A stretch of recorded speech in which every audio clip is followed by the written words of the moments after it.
Hey, welcome back to Silent Screams. If you're into spine-chilling stories that'll make you second-guess what's happening around you, you're in the right place. Tonight, I've got something especially unsettling for you. A story that makes the hairs on the back of your neck stand up because it's not about strangers or ghosts in distant places. No, this one's about the person who's supposed to protect you. Love you, your mom.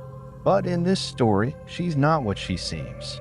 Get comfortable, or maybe not too comfortable, because after this, you might have a hard time sleeping. Let's jump in. It started off like any other Sunday. Mom was in the kitchen, humming to herself while she made breakfast. I could hear the sound of bacon sizzling, the smell wafting through the air, making my stomach growl. I dragged myself out of bed and stumbled downstairs, rubbing my eyes as the sunlight poured into the living room. Morning, I mumbled, still half asleep as I plopped down at the kitchen table. Mom turned around, smiling like she always did. Her hair was pulled back in a loose bun, and she was wearing that old apron she'd had for as long as I could remember. It felt so normal, so safe. "Good morning, sleepyhead," she said in that soft sing-song voice. She placed a plate in front of me, and I dug in, not even questioning why everything felt so perfect. It wasn't until later that day when I noticed something odd. I was sitting on the couch, scrolling through my phone, when I heard her talking to someone. At first, I thought it was just a phone call, but the way her voice changed, lower, almost like a whisper, made me pause. I turned the volume down on my phone and listened closely. The strange thing was, I couldn't hear anyone else, just her. And she wasn't speaking in her usual tone either. Her words were sharp, cold, like she was angry or arguing with someone. I couldn't make out all the words, but the few that I did catch sent a chill down my spine. "No, they can't know. It's too soon." I froze, staring at the doorway. My heart started to race, and I strained to hear more, but everything went silent. A moment later, I heard her footsteps, light and steady, coming closer. I quickly turned the volume back up on my phone and pretended I hadn't heard anything. When she walked into the room, she was smiling again, the same warm, comforting smile she always had. But something was different. I couldn't put my finger on it, but it was like there was a mask over her face, like that smile wasn't real. "Everything okay?" she asked, her voice sweet and casual. I forced a smile. "Yeah, all good." For the rest of the day, I couldn't shake the feeling that something was wrong. I kept catching her glancing at me out of the corner of her eye, like she was watching me, studying me. And every time I looked back, she'd quickly turn away, pretending to be busy with something else. By the time evening rolled around, I was on edge. I didn't want to say anything, didn't want to admit that I was scared of my own mom, but I couldn't deny it anymore. Something had changed. That night, I lay in bed, staring at the ceiling, unable to sleep. My mind kept replaying her words from earlier. "They can't know. It's too soon." What did that mean? Who was she talking about? I rolled over, pulling the covers tighter around me, trying to push the thoughts away. But then I heard something. A soft creaking, like footsteps on the wooden floor just outside my room. I held my breath, listening. The footsteps stopped. I waited, my heart thudding in my chest, expecting the door to open. But nothing happened. Slowly, I exhaled, convincing myself it was just the house settling. But then, just as I started to relax, I heard it again. This time, it was closer, right outside my door. And then came a faint whisper, barely audible but unmistakable. "Are you awake?" My heart jumped into my throat. I squeezed my eyes shut, trying to will myself to fall asleep, to pretend I didn't hear it. But I couldn't. That whisper, it was her voice, Mom's voice. But it sounded wrong. It was too low, too soft, like she was right next to me, even though the door was still closed. I lay there frozen as the doorknob slowly turned. The door creaked open, just a crack, and I could see her silhouette standing in the doorway. She didn't say anything, just stood there watching me. I kept my eyes closed, my breathing shallow, hoping she'd think I was asleep. After what felt like forever, she finally left. The door clicked shut, and I let out a shaky breath. My hands were trembling as I pulled the blanket over my head, trying to calm down. I didn't sleep that night. The next morning, I woke up exhausted, my mind still reeling from what had happened. I tried to convince myself that I'd imagined it, that I was just paranoid. But deep down, I knew something was wrong. I went downstairs, half expecting to find her acting strange again. But when I saw her, she was back to her usual self, smiling, humming, making breakfast like nothing had happened. "Morning, sweetie," she said, setting a plate in front of me. "How do you sleep?" "Fine," I lied, my voice barely above a whisper. She looked at me for a moment, her smile lingering a little too long. "Good." For the rest of the day, I kept my distance, watching her from afar. She seemed normal, laughing, chatting, going about her daily routine. But there were little things I noticed, like the way she would glance at the clock every so often, like she was waiting for something, or how she would disappear for long stretches of time, and I'd hear that same low, angry whisper coming from the other room. That night, I locked my bedroom door. I wasn't taking any chances. But around midnight, I woke up to the sound of someone trying to open it. The handle jiggled, and then came that same soft whisper from the night before. "Let me in." My throat went dry, and I pulled the covers over my head, praying she'd go away. But the whisper continued, more insistent this time. "Let me in. I just want to talk." The door rattled harder, and I could hear her breathing on the other side. My hands were shaking, my heart pounding in my ears. I didn't know what to do. Part of me wanted to scream, to yell for help. But another part of me, deep down, was too afraid to make a sound. After what felt like an eternity, the rattling stopped. The whispering faded, and everything went quiet. But I didn't move. I stayed huddled under the covers, my mind racing. The next morning, I found scratches on the door, long, deep gouges, like something had clawed at it. I knew I hadn't imagined it. Whatever was happening, it wasn't normal. And it wasn't just in my head. But I couldn't tell anyone. Who would believe me? My own mom was turning into something else, something I didn't recognize. And I had no idea why. I decided to confront her. I had to. I couldn't keep living like this, in fear of my own mother. So that evening after dinner, I worked up the courage to ask her about the strange things I'd been hearing. "Mom," I started, my voice shaking. "What's going on?" "You've been acting different." She looked up from the dishes, her face calm, her smile never wavering. "Different? What do you mean, sweetie?" I hesitated, my stomach twisting into knots. "The whispers, the scratches on my door. I heard you outside my room last night. What's happening?" For a moment, her expression didn't change. But then slowly her smile faded. Her eyes darkened, and she set the dish down on the counter. "You weren't supposed to hear that," she said, her voice low, cold. My heart skipped a beat. Hear what? She turned to face me fully, and I saw something in her eyes, something I hadn't seen before. A darkness, an emptiness that made my blood run cold. "You weren't supposed to know," she whispered, stepping closer. "But now that you do." I took a step back, my pulse racing. "What are you talking about?"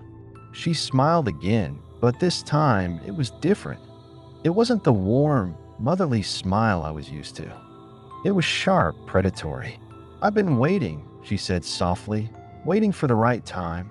But you're too curious, aren't you?" I backed up until I hit the wall, my heart pounding in my chest. "Mom, stop. This isn't funny." "Oh, it's not supposed to be funny," she whispered, her eyes gleaming with something terrifying. "It's supposed to be real." Before I could react, she lunged at me, her hands wrapping around my throat with a strength I didn't know she had. I gasped, struggling to breathe, my vision blurring as she squeezed tighter, her face inches from mine. "You shouldn't have asked questions," she hissed, her grip tightening.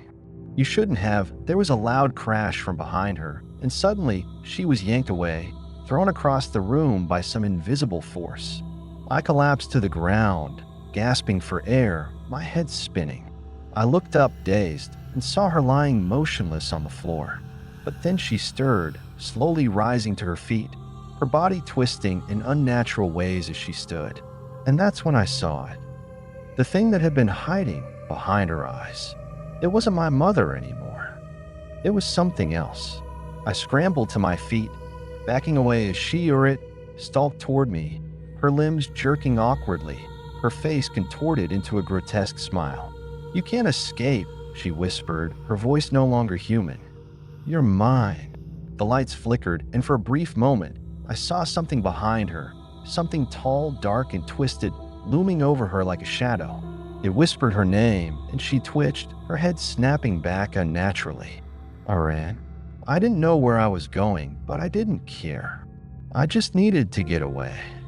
As I sprinted down the hallway, her voice echoed behind me, low and guttural, calling my name. "You can't hide." But I didn't stop. I couldn't. And then, just as I reached the front door, I felt something cold brush against my neck. "Sweetie." My heart nearly stopped as I felt the icy breath on the back of my neck, her whisper like nails on glass, dragging me down into the pit of terror that had opened beneath my feet. My hand fumbled with the doorknob, trembling, slick with sweat. I could feel her presence behind me. No, not her. It wasn't Mom anymore. Whatever had taken her form was far worse than anything I could have imagined. My pulse was in my throat, hammering, and I fought the panic that gripped my limbs. "Sweetie?" The voice crooned again, only it wasn't coming from her mouth. It echoed around me, from the walls, the ceiling, like the house itself was speaking in her voice. Finally, I twisted the knob, flinging the door open and stumbling outside. Cold air hit me like a slap, and for a second, I thought I was safe. I glanced over my shoulder, half expecting her to lunge after me, but the doorway was empty. Just the dark, yawning entrance to my house, the place that had been my home for years, now transformed into something unfamiliar, something dangerous. But the relief was short-lived. As I backed away, my eyes locked on the doorway, I saw it. The shadows inside weren't just shadows anymore. They moved, crawling along the floor and walls, twisting into shapes that made my skin crawl. Dark figures, almost human but wrong in every possible way, slithered out of the house, their limbs long and stretched, their faces blank slates with no eyes, no mouths. Just smooth, empty voids where features should be. I stumbled backward, my legs weak, barely able to keep me upright. The ground felt unstable beneath me, like the earth itself was tilting. The fog that had been creeping in since the sun went down thickened, curling around my ankles like cold fingers, pulling me back toward the house. I turned and ran. The fog swallowed me up almost instantly, but I didn't care. I didn't know where I was going, but I knew I couldn't stop. My legs burned, my breath came in ragged gasps, and every part of me screamed to keep moving, to get as far away from that place as possible. But no matter how far I ran, I couldn't shake the feeling that I wasn't alone. The fog clung to me, heavy and damp, muffling the world around me. I could hear my own footsteps, uneven and frantic, but there was something else. A second set of footsteps, lighter, quicker, keeping pace just behind me. I risked a glance over my shoulder, my heart in my throat. She was there. Not running, not walking, just standing in the fog, her head tilted at an unnatural angle, her eyes, those empty, soulless eyes, locked on me. And behind her, those shadows writhed, their movements jerky and unnatural, like marionettes controlled by a drunk puppeteer. My legs gave out beneath me, and I fell to the ground, my palms scraping against the rough pavement. I gasped for breath, my chest heaving as I tried to push myself up, but my muscles were weak, drained from fear and exhaustion. The fog thickened, and I could barely see 2 feet in front of me. I could feel her presence looming closer, that cold, suffocating sensation tightening around me, like a noose slowly closing in. I scrambled to my feet, my body moving on pure instinct, driven by the primal urge to survive. I had to get away, but there was nowhere to go. The fog stretched out in every direction, endless, swallowing everything in its path. I heard a voice, no voices, whispers, dozens of them circling me, pressing in from all sides. They weren't coming from her anymore. They were coming from the fog itself, from the shadows that crept through the mist. "Come back," they whispered, their words soft, seductive, promising safety warmth. "Come home." I shook my head, squeezing my eyes shut as if that would block out the sound, but it only grew louder, more insistent. My thoughts scattered, panic clouding every rational idea. I was going to die out here, I realized. Or worse, I was going to end up like her. Whatever she had become, it had all started like this. And then I heard it. A sound that cut through the whispers, sharp and distinct. The sound of a bell. I froze, straining to hear it again, unsure if my mind was playing tricks on me. But there it was, faint, distant, but unmistakable. The tolling of a church bell, echoing through the fog. A surge of hope shot through me. A church, a sanctuary. Maybe I could find help, shelter, something that would protect me from whatever was after me. I stumbled forward, following the sound, my legs heavy but driven by the faint glimmer of hope. The fog seemed to resist me, pulling at my limbs, but I pushed through, focusing on the bell. It grew louder, clearer, guiding me through the suffocating mist. And then, like a curtain lifting, the fog parted, and I saw it. The church, standing tall and foreboding in the distance, its steeple rising into the dark sky. The bell tolled again, louder this time, and I broke into a run, the ground firm beneath my feet once more. As I neared the church, I could see faint light spilling from the stained glass windows, casting eerie, multicolored patterns on the ground. The large wooden doors loomed ahead, and I threw myself against them, pounding with all my strength. "Please," I gasped, my voice hoarse and desperate. "Let me in." The doors creaked open, and I nearly fell inside, collapsing onto the cold stone floor. I looked up, my vision blurry from exhaustion, and saw an old man standing in the doorway, his face wrinkled with concern. "Are you all right, child?" he asked, his voice deep and soothing. I shook my head, unable to form words, my body trembling uncontrollably.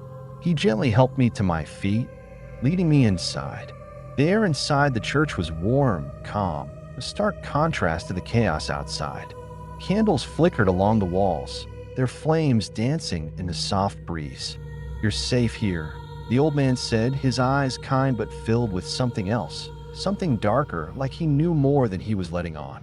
"No one can reach you in this place." I wanted to believe him, to let the warmth of the church wash away the terror that clung to me. But something about the way he said it made my skin crawl. I glanced around the church, taking in the tall, looming crucifix at the front, the rows of empty pews, the faint echo of the bell that had led me here. "Thank you," I whispered, my voice barely audible. "I don't know what would happen, but..." He smiled gently, cutting me off. "There are things in this world, child, that we are not meant to understand. Forces older than time itself. And once they've chosen you, there's no going back." My blood ran cold at his words. "Chosen me?" The old man nodded slowly, his eyes darkening. "You've been marked. By her. The one who took your mother. She won't stop, you know. Not until she has you too." A chill ran down my spine, and I took a step back, my heart pounding in my chest. What do you mean? What took my mom?" The old man's expression hardened, and he took a deep breath. "A spirit. A dark, ancient thing. It's been wandering for centuries, searching for hosts, feeding on fear, on despair. Your mother, she was just the latest. And now it's after you." I stared at him, my mind reeling, unable to process what he was saying. A spirit? Feeding on fear? It sounded insane, impossible. But after everything I had seen, everything I had felt, I couldn't deny it. Something had taken my mother, and now it was coming for me. "Is there anything I can do?" I asked, my voice trembling. "Anything to stop it?" The old man looked at me for a long moment, his eyes sad. "You can run. You can hide. But in the end, there's no escaping it." His words hung in the air, heavy and suffocating. I felt the weight of them settle in my chest, a crushing realization that no matter what I did, no matter where I went, it would always be there, watching, waiting. But, he added, his voice softening, there is a way to delay it, to buy yourself time. I clung to his words, desperate for any sliver of hope. Oh, what do I have to do? The old man hesitated for a moment, then reached into his robe and pulled out a small worn book. This, he said, handing it to me, contains a ritual. It's dangerous, but if done correctly, it can bind the spirit, keep it at bay. But be warned, it's not a permanent solution. It will only buy you time. I took the book from him, my hand shaking. The cover was old, cracked leather, and the pages inside were yellowed with age. I didn't understand the symbols written on them, but I could feel the power emanating from the words, like they were alive. How much time? I asked, my voice barely above a whisper. The old man's expression darkened. A few days, maybe a week, but no more. My heart sank. A week? That was all I had. But it was better than nothing. It was a chance to survive, to figure out what to do next. I nodded, clutching the book tightly. Thank you, I whispered, feeling a faint glimmer of hope flicker inside me. The old man smiled sadly. Be careful, child. The spirit won't stop. It will follow you wherever you go. And when the time comes, you'll have to face it. I swallowed hard, the weight of his words sinking in. I didn't know how I was going to face it. I didn't even know if I could. But for now, all I could do was run. I turned toward the door, glancing back at the old man one last time. I'll be careful, I said, my voice steady despite the fear gnawing at my insides. He nodded, his eyes filled with a sadness I couldn't quite understand. Good luck. I stepped outside, the cold night air hitting me like a slap. The fog had lifted slightly, revealing the path ahead. I clutched the book tightly, my heart pounding as I took a deep breath and started walking. The church bells tolled behind me, echoing through the night as I disappeared into the darkness, knowing that the spirit wasn't far behind, and knowing that my time was running out.